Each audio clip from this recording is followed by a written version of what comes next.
Ladies and gentlemen, please welcome the head track and field coach at Texas A&M University and the 2007 president of the U.S. Track and Field and Cross Country Coaches Association, Pat Henry.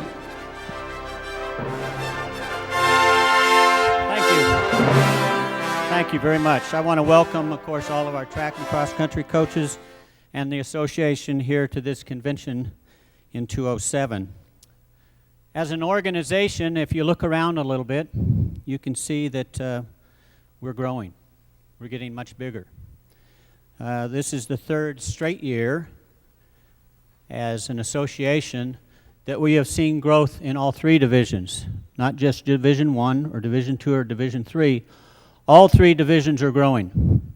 And so that's a very positive thing that's happening for us right now. Some of the things I'd like to cover today, and that as we go through this, I hope that we can take something away from here today that strengthens us as a sport. Last year, we more than doubled our numbers of participants at this function.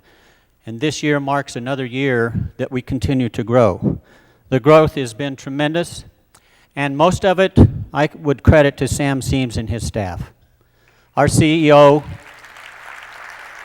Sam, where are you? I'd sure like for you to stand up, Sam.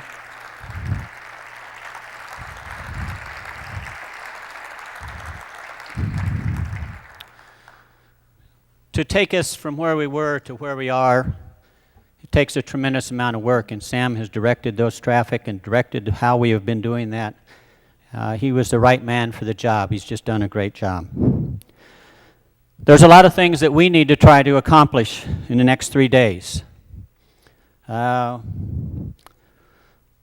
We hope to reshape the organization and our profession and the future of our sport. As we review your convention schedule, there's a few things that I just need to read off here that we are going to do, and we need to thank some sponsors. And so some of those things will go up on this board here behind me. First of all, remember our division meetings will take place over all 3 days of this convention. A number of symposiums and technical seminars are being sponsored by Tartan.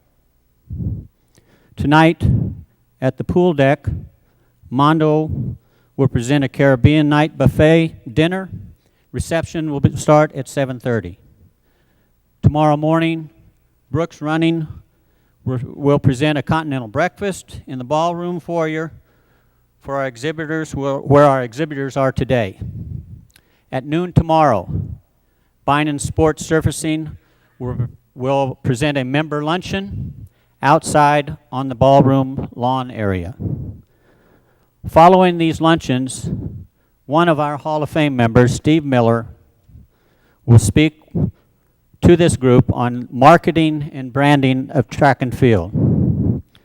He's a former 5-time NCAA Coach of the Year and a former Director of Global Sports Marketing for Nike.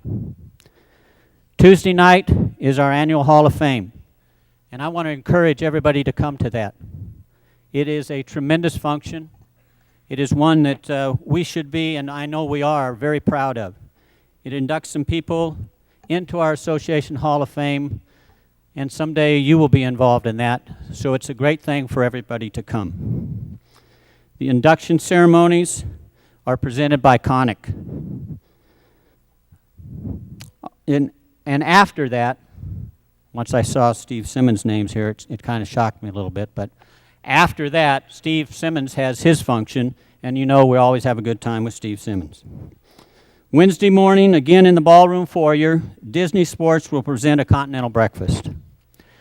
During the noon hour, Nike will present a luncheon on the ballroom lawn featured by a keynote speaker and the president of Arizona State University, Dr. Mike Crow. Our wrap-up dinner will be on Wednesday night. It's a Western barbecue co-hosted by MF Athletic and UCS. I think we need to give a special round of applause for those sponsors for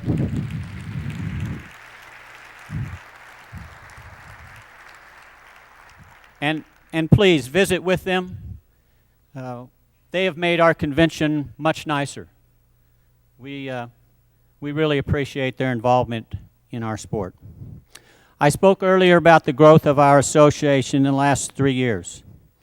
The participation by all has been influential in telling our story. We as individuals need to be aware of what we do every day, what our sports are all about, how they fit into the overall academic community. We also need to relay these messages to others inside and outside of our community. We need to tell people about some of the things we are going to see here in just a few minutes, because many of these things surprise us all, and I think you will be surprised too. We must understand who we are and our impact that we have as a sport on the community and on our environment and on our institution. We as track and field and cross-country programs fit the educational growth model of collegiate athletics. We fit the NCAA mission, both academically and athletically. Let me tell you what we mean by giving you some pretty incredible stats to fortify our mission. Okay, all of these things should be going up here. First of all, who are we? There are 1,066 active and provisional institutional membership represented in the NCAA's 3 divisions. 92% of those institutions sponsor women's track and field or one of our women's sports. 85% of those member institutions sponsor men's sports that we coach. 27% of all NCAA student athletes compete each year in men's and women's cross-country, track and field, for a total of 106,000 student athletes. The sport of track and field and cross-country represents 31% of all female student athletes participating in the NCAA. And when you think about that, that is unbelievable that our 3 sports are 31% of the total numbers that participate. That figure is the largest of any other participating opportunity for any other, and larger than any sport we have. Minority female participation in track and field and cross-country represents 39% of all minority female student athletes who compete in the NCAA, 39%. And minority male participation in track and field and cross-country, we represent 23% of all minority male student athletes who participate in the NCAA track and field cross-country, indoor and outdoor. And while we don't have exact figures, when you look over, if you're standing where I am and you're looking around the people around, our coaches reflect the community in which we coach. We do a better job than most sports in the hiring of people to coach our athletes. And all you have to do is look around and you can see that. Now academically, we have 901 of our teams carry cumulative GPAs of 3.0 or better. 901 of those programs. 6 of those teams with that kind of GPA captured 7 NCAA championship team trophies. So that means one of them won 2. And a total of 1,994 of our individual student athletes received All-American Academic Awards in 06 and 07. There are more than 1.5 million students participating in the sport we coach at the high school level. All these prospective students are ready to have a positive effect on our institutions and positive influence on our future with track and field here in America. These are bona fide facts, solid numbers that put our sport in the forefront of the community. We can stand tall when you start thinking about these numbers that we've just talked about. We represent our community better than anybody. We should be very proud of that. And in listening to in a couple conversations that we had today, we need to continue to get that message out. We need to get the message to the people we work with, the people in our community, our media, because our media and our people in our community will respond to these things. Like the NCAA ad says on television, our college track and field and cross-country student athletes represent 106,000 of the NCAA's 388,000 student athletes, and just about all of them are going pro in something other than sports. We're doing a heck of a job. You are to be commended, and I think the things that are happening in our sport and the involvement that we have is continuing to grow. Today, we have a very special guest with us to help us launch this convention. Also with him, and I will introduce it here in a minute, but it gives us great pleasure to have this man here, and I want to introduce him here in a few minutes, but he is the first president of the NCAA to ever, or chief executive, to ever address our body. The president has never addressed the track and field community. He is named the NCAA president in January of 2003, the first to come from the ranks of university presidents. He has served as president of the University of Oregon and the University of Indiana.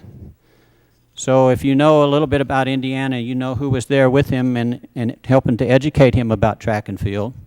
So I'm sure that those of us who know Sam Bell know he probably knew quite a bit more about track and field than most presidents.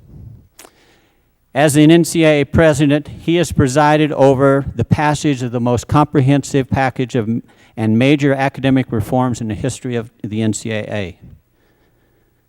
The reforms refocused the attention of student athletes, coaches, and administrators towards the education of the student athlete, defining the role of athletics and the athletic experience as contributing to the education of the athlete has become the focal point under his administration.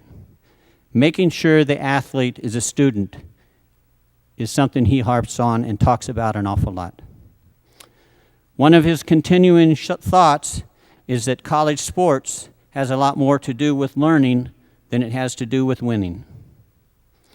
His passion toward academic reform has helped reestablish the role of the university president in the governance of our college athletic sports. He's got the presidents back into understanding our sport and providing leadership. I've read some of his speeches, and he really emphasizes sportsmanship. Sportsmanship is something that encompasses, and under the umbrella of sportsmanship, he lists a number of areas. Respect for the opponent, a commitment to fairness, respect for the sport, your team, your coaches, your university, understanding that performance-enhancing drugs is cheating. As he says, sportsmanship is learned through education, just as being a productive citizen is learned. We in athletics provide the environment for that to happen, the environment for a person to become understanding of what good sportsmanship is and what it is to be a citizen of our country. Now, I don't know what his topics are here today, but I want to relate to you something he has said during the last NCAA convention. And this is something that has stuck with me, and to a great degree, it embodies what we in this organization should stand for and something we should be guided by during this convention. He said at the NCAA convention, "In all cases, let us be guided by a firm commitment to fairness." We have some things that we're going to talk about this week in our division meetings, and if we keep that in mind, in all cases, let us be guided by a firm commitment to fairness. I think it's a great statement. Before I introduce him, he also has his, and please stand for us, Wally Renfro. Is this it right here? He's the senior advisor to the president. Ladies and gentlemen, please join together and welcome for the first time a president of the NCAA to visit our community and talk with our coaches. And by his name, I would say his parents probably like track and field, Dr. Miles Brent.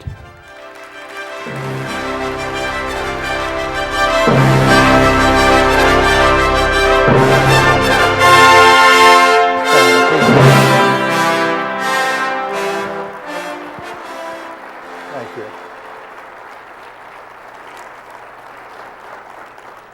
Well, thank you so much. It's a great pleasure to be here. Pat, thank you for that great introduction. Wish my parents were alive to hear it. It's a great pleasure for me to be with you today. It's an honor, really, to be with you. Track and field and cross country are some of our oldest sports, and certainly amongst the NCAA, they're amongst our oldest. The first championship that the NCAA sponsored in 1921 was a track and field championship. We're committed to track and field and to the highlights of that sport. One thing Pat mentioned I want to emphasize, and I thought you did a great job with those numbers, which are really eye-openers, is that this is a participatory sport. You might ask the question, why do universities engage in college sports? Why do they do that? Here's the real reason that universities and colleges engage in intercollegiate athletics. It's because it has educational value. Participating in sports has educational value. Oh, it's not learning chemistry. I've been a philosophy professor for 40 years. It's not learning philosophy. But if you think the only thing you learn in college is chemistry and philosophy, then you don't know the first thing about college. What we do in universities is we take teenagers and we make them into people. What we do is we help people understand their values, their life goals. We help them in lifetime learning. And there are many ways that can happen in a university. But there's no better way in which that learning takes place than through intercollegiate athletics. The learning that takes place makes our student athletes better. And so the more we can have participants in intercollegiate athletics, the more people who learn. And track and field and cross country have, as you see, a large number of participants. This is an Olympic year coming up. We pay a lot of attention to track and field in Olympic years, as we should. The goal has to be to make sure that level of attention and appreciation of your sport is every year, year-round, and not just during the Olympics. I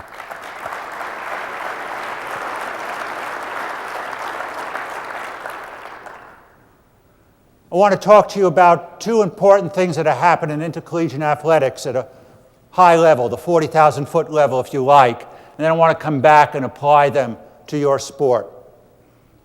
The two things are academic reform and the financial situation facing college sports.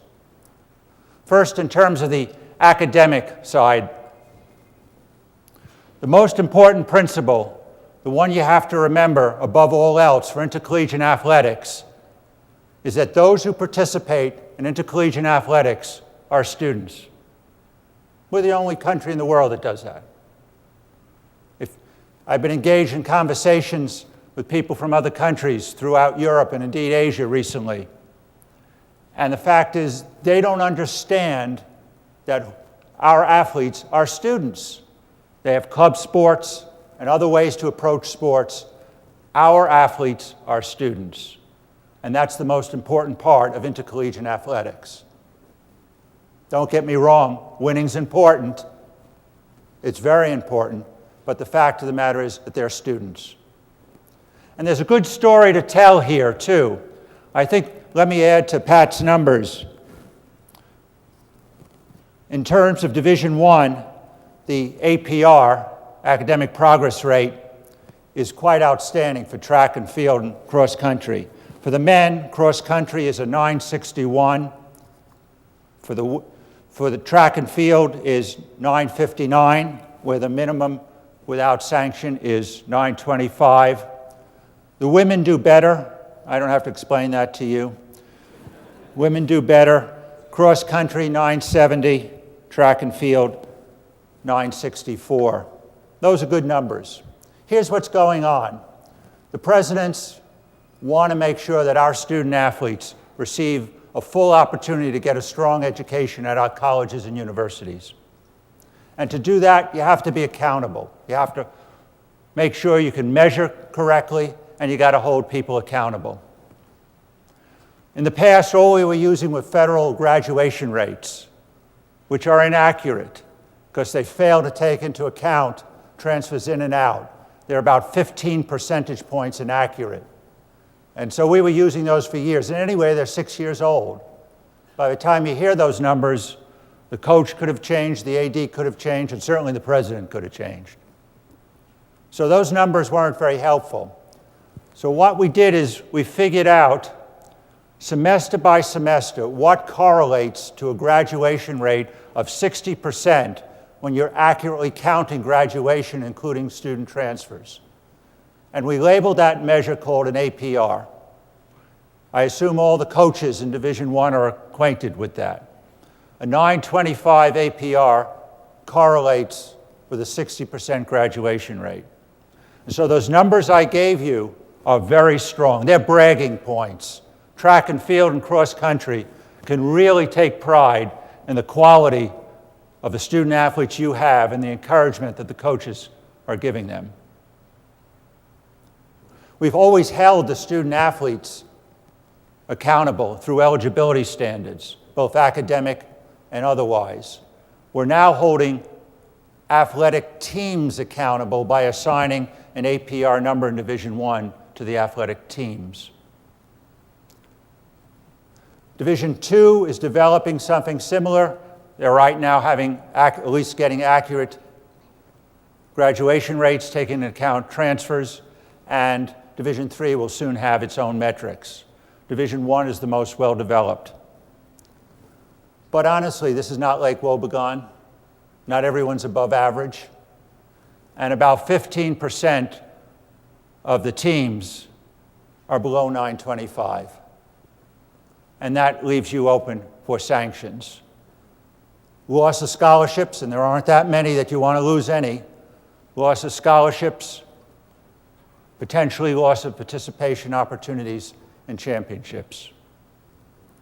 So if you're one of those teams that has lower than 925, I encourage you to talk to the AD, talk to the compliance officer and the advisors, and find out what steps could be taken to improve it. We know enough now about what actions are necessary to raise that APR. But overall, track and field and cross country are doing extremely well. The second issue I want to talk to you about briefly is the financial issue. Universities and colleges across this country are being pressed financially. We are seeing states put artificial limits on tuition. The Congress this coming year will soon start to push down tuition advances so that that avenue for producing revenue for the institution will become more and more limited. Philanthropy, donor giving is leveling off. And universities are finding that their costs to run academic programs are increasing. So universities are feeling more and more financial pressure, and that's going to increase in future years. In athletics, what we see is a rate of expenditure growth that's very rapid. Athletic departments are expending, their rates of expenditure are increasing about 8 to 12% a year. But universities are only increasing 3 to 4% a year. What does that mean? That the growth for athletics is coming out of the University General Fund, out of the academic side.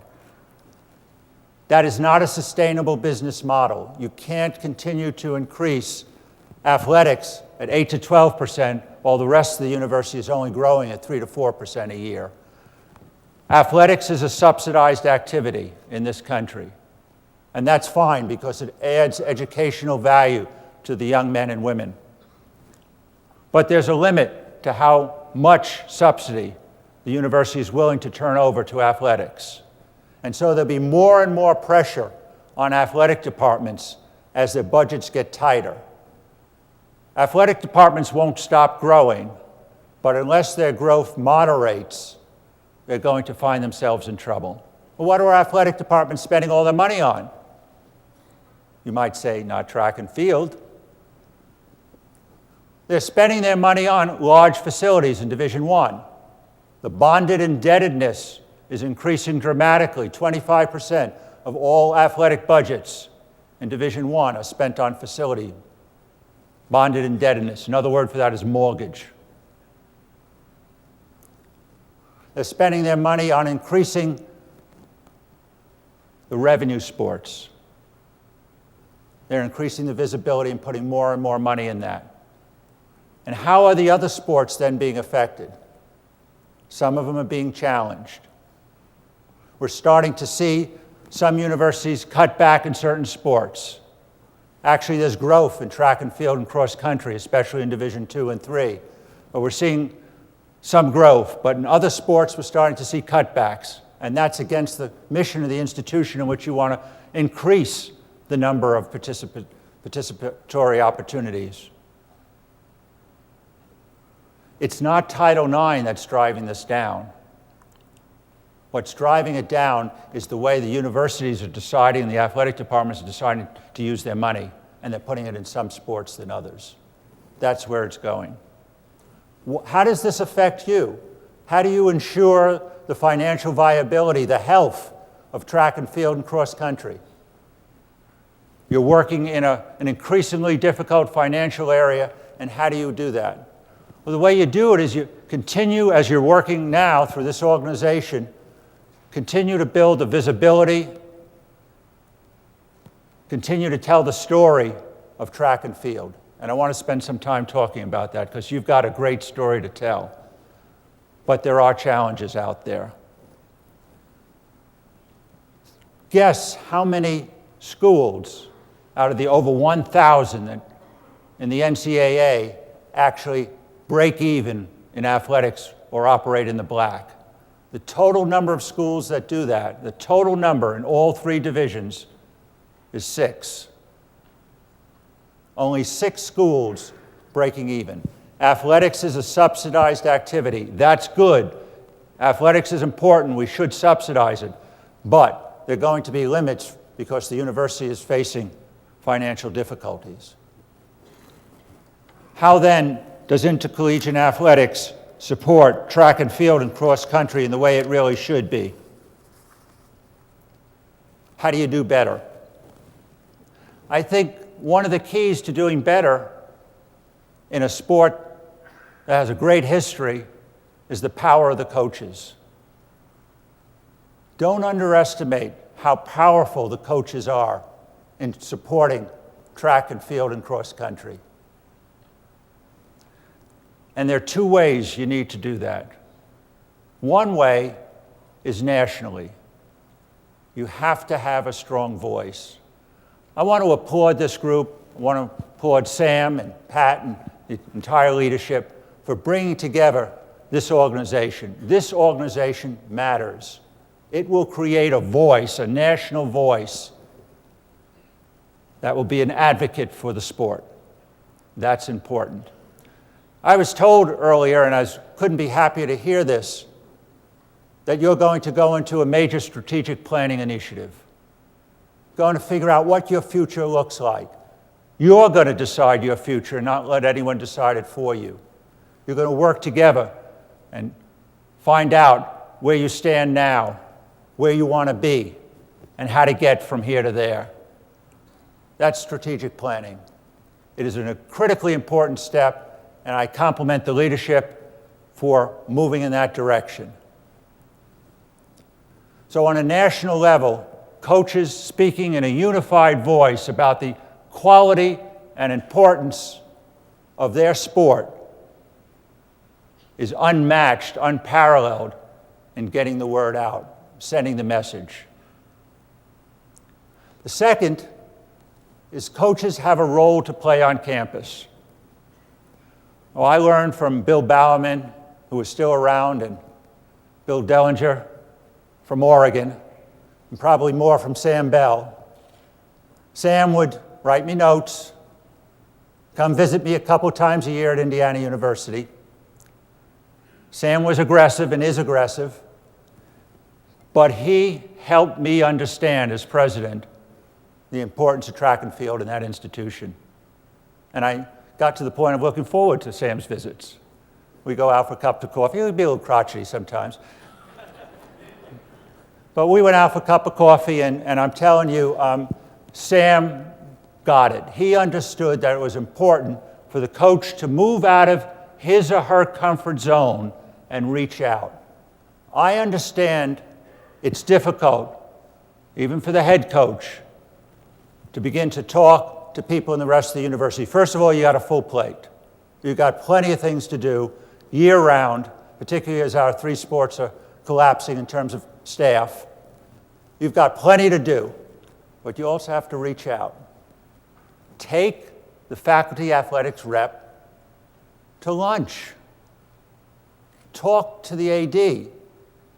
Talk to the faculty athletics committee. Appoint one of the key faculty in the Senate as an honorary coach during a track meet. Reach out, become part of the community. Take the time and sit on some key committees if you can. Become part of the university community. Let them know you're there. You're important. You have something to say. Your sport matters. Let them know you're there. So between a campus presence in a systematic, well-thought-out way, be aggressive and persistent, but tactful, just like Sam. Using that plus the strength of this organization, you'll tell the story better. You'll matter. The NCAA is undergoing a review of its championships. And we're going to pick a few championships in which really we see as growth opportunities. Certainly track and field and cross country should be amongst those. So we need to have your voice, your opinions, where you want to go and why. So the first thing is the role of coach. Coach is important on the campus, nationally. That tells the story. Secondly, you need to take advantage of the new media, of TV and other opportunities that are occurring. The media has changed a lot. CSTV, ESPNU, soon other stations like Fox, are going to have college-devoted stations. We already see this with CSTV, which I believe broadcast your cross-country meet. That was a great event.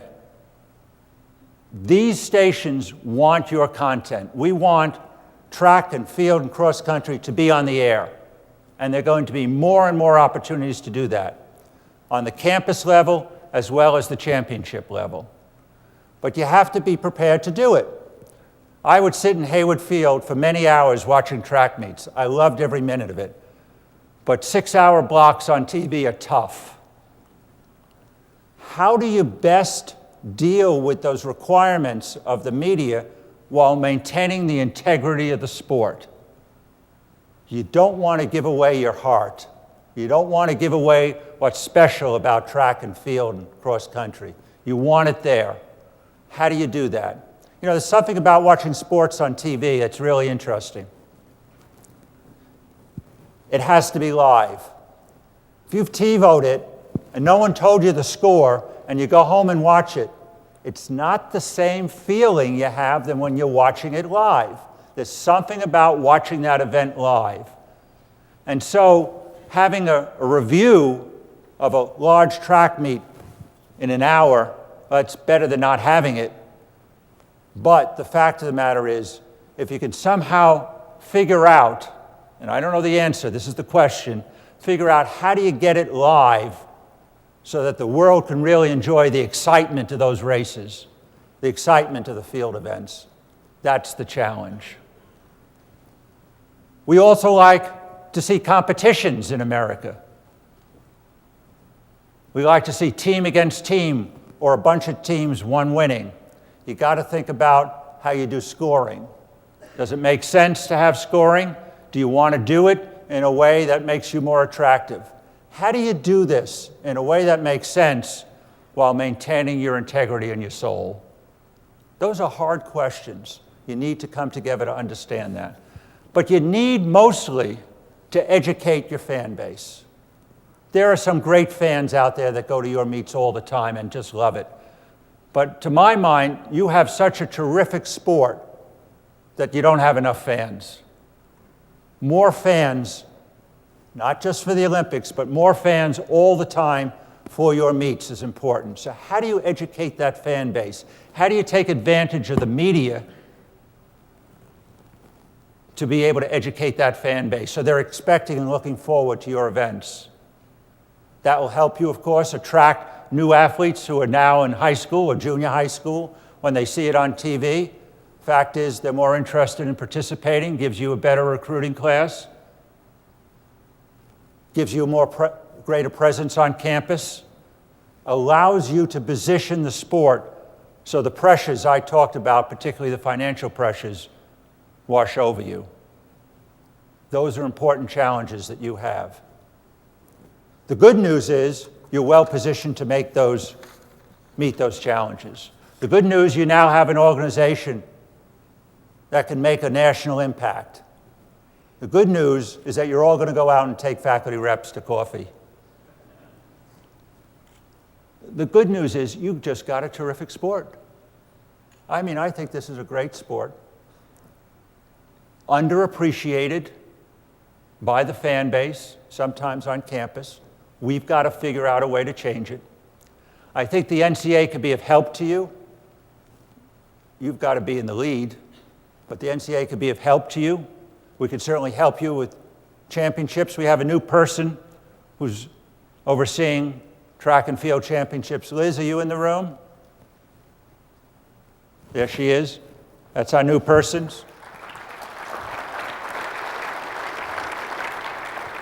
Liz was with USA Track before she came with us. So we're looking to find a way in which to make your games, your meets, more attractive to the public, not because you're doing something dramatically different or changing, because you deserve it, because your meets, your athletes, your events are just that important and that good. But we've got to tell that story. We've got to figure out how better to tell that story. NCAA will help and facilitate that. As you work through your strategic plan, we'll provide any assistance you can. And I should tell you from a personal point of view, I will do everything I can to engage your community, the track community, the field, track and field community and cross country, to engage you and to assist you. You have my pledge on that.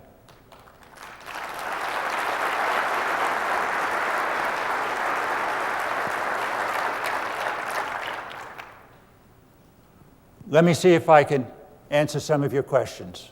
Are there any? I didn't warn you. There are some questions. Yes, please. Dr. Brand, really appreciate you being here today, taking your time.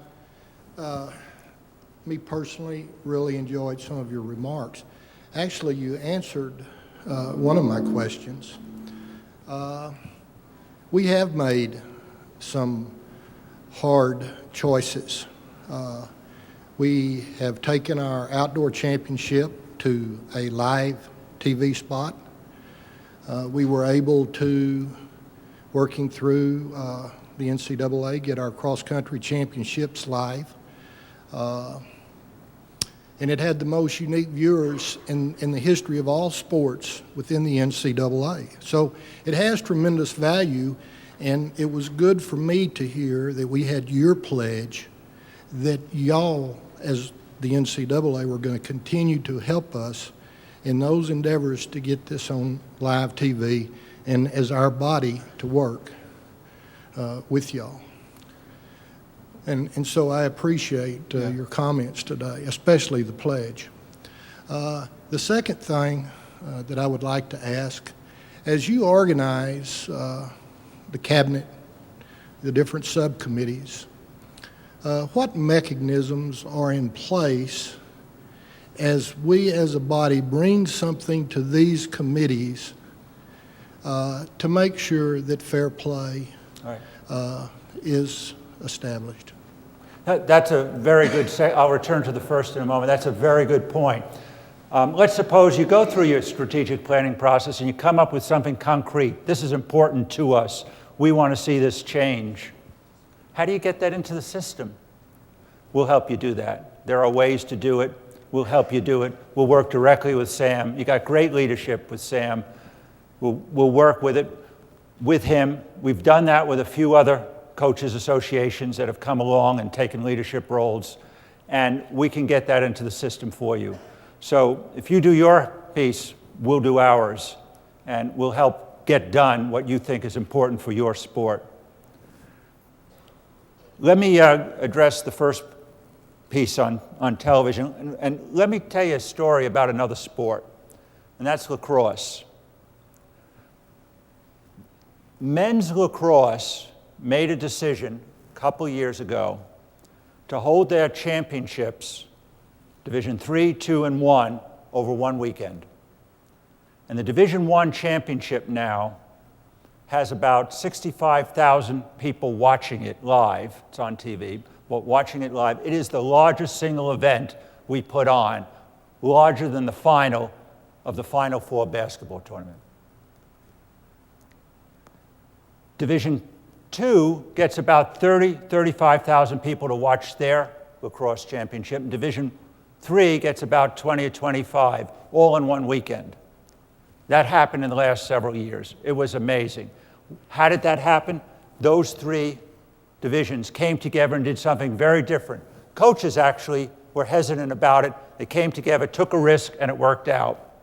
The women's teams, women's championships, decided they didn't want to do that. They wanted to run 3 separate championships and didn't want to come together. And their audience never increased. What happened there? The men took a risk, came out of their comfort zone about how they run their championships, and as a result, received a great deal more attention and better TV coverage, and it was well deserved. The women have not yet decided they wanted to make that move. Maybe they will in the future. The point of the story is that sometimes you have to take a risk. Sometimes you have to do things a little differently, as you were describing. It's got to be calculated. It can't be for the sake of TV alone. It has to be for the good of the sport. But there are things that you might be able to think about that would enhance the sport and at the same time make it more attractive to the audience. And the reason why you want to be more attractive to the audience is you want to educate them about your sport. Having seen it a few times, they're going to come back. So it's about educating the audience, making them fans, making them understand how exciting this sport is. And that's the main reason, I think, to be on TV. Now, the student athletes love it, of course, and it helps the coaches too. But the fact of the matter, it's all about building the fan base. Yes, sir. Gary Wilson, University of Minnesota. If anybody up there stands up and tries to shut me down, just kind of hit him in the head, please. First of all, I would concur with what was said before of the great job that you're doing. Probably all of us in here would like to commend you, however, on surviving Sam Bell and Bobby Knight in the same tenure. So good job. But the specific question that I have that relates to Division I, I think Division II and Division III have got unlimited, I don't know about unlimited, finances certainly dictate, but coaching staffs. One of the things that you are well aware of is that we are only allowed to have 3 coaches per gender. and for separate programs like we are at Minnesota, that's very difficult. And there's legislation right now to go back and look at the volunteers again, and them being able to call and to participate in the recruiting process. Because I think one of the biggest complaints and the biggest concerns all of us have is we look at, and I understand money and making the money and revenue producing, but the basketball teams, the volleyball teams, the soccer teams, obviously football, that have, the ratio of student to coach is very small as compared to track, which is huge. What's your feeling in terms of us bringing forward legislation that would be able to at least add a full-time pole vault coach or other full-time coaches? Is that something that you feel would fly in terms of, your organization and in terms of the athletic directors and considering the cost that you were talked about before and the escalating costs? I'll listen on it. Thank you. Thanks for that comment. It's an important comment. Do I think your ratio between coaches and student athletes is too large? Yes. I believe you're right about that and have for some time. Many of our members, these are decisions made by the members, not the national office. I unfortunately don't have a vote myself, but it's a membership organization, and in Division I, it's representative democracy, so we have a board of directors, and they have been shy to vote for anything that raises the required cost of athletic programs for the reasons I discussed before. They're feeling under great pressure. Having said that, they do sometimes do it. And I think what you need to get that done is an organized voice. This body, under Sam's leadership and others, Pat's, and that will help a great deal. We'll get you in a position to be heard, to be able to make the case, and you just named, I would add to your point that the ratio is too large. The point is you're doing a good job. Not only do you have a great sport, student athletes are doing well academically and graduating. That's a very powerful argument for the group of presidents that makes the decision. The board of directors, as you know, are 18 presidents from various conferences. So you can make the case. You have a good story to tell, and we'll help you get in a position. And if you could speak with one voice as you're moving toward right now, that would be a big help. It will be hard work to do whenever you're requesting more expenditure authority, but it's not impossible, and I think it's doable. So I would encourage you, as you work through your strategic planning, to think about what specifically are your priorities. There are other priorities you have, I'm sure. The men's scholarship numbers are very low, I believe, given the number of athletes you have. That's very low. You're not unique in a sport like that, but it is still low. Again, it's not a Title IX issue, but where does that fit into it? So you have a bunch of legitimate needs, and I think you're going to have to think through your priorities and where you want that voice heard. Coaches, I think that's clearly one of your priorities. Where it fits overall is an open question. So you're on the right track, you're aimed in the right direction. You're timely on this as well in terms of forming this organization, and you'll get encouragement and help from us. One more question.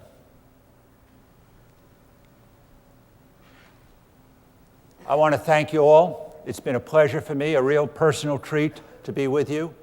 I look forward to seeing some of you at your events, and more importantly, when we meet at various occasions. And Sam, thank you so much for inviting me. I really appreciate it.